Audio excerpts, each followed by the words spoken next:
Amid the military combat in Ukraine, Pope Francis sends a message to another war-torn country, telling people in Syria, quote, "You are not forgotten." The comments come as a Vatican group is hosting meetings on the situation in Syria. The country's civil war is entering its 12th year. The violence has left 500,000 people dead and resulted in more than 6 million refugees. Joining us now from Syria is Aloysius John, Secretary General at Caritas Internationalis, which is taking part in the conference. Secretary John, thank you so much for your time today. We appreciate it. First off, can you give us an update on conditions in Syria right now? First of all, thank you very much for this moment of discussion with you. If we talk about the situation in Syria, we are talking about 14 million people in need of humanitarian help, 7 million people who are internally displaced, and 6.6 million who are refugees outside the country. Today, we are in a situation. I was in Damascus, and this morning we visited the fields. What I could say is, I went to a certain number of ghost towns where the villages are empty. All the buildings have been razed down. They have been completely destroyed, and there is no trace of life there. So today, people are living in highly vulnerable situation, especially women and children.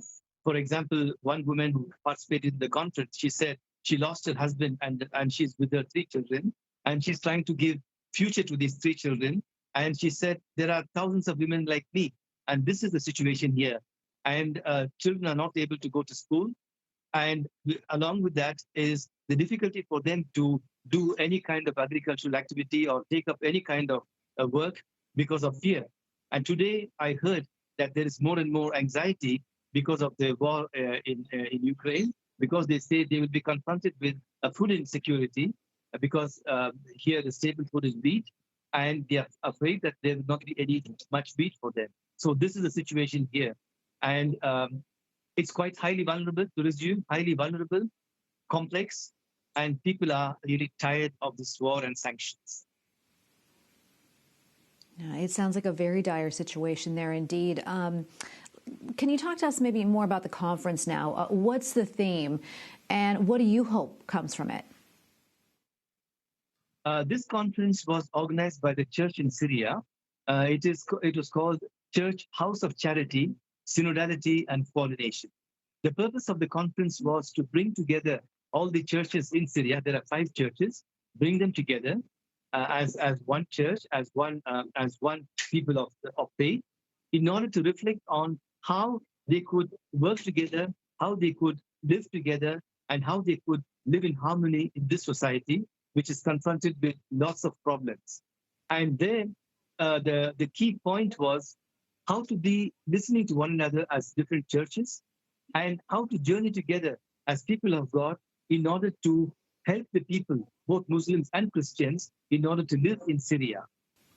And before I let you go, if you don't mind, can you quickly tell us how Caritas is helping people in Syria?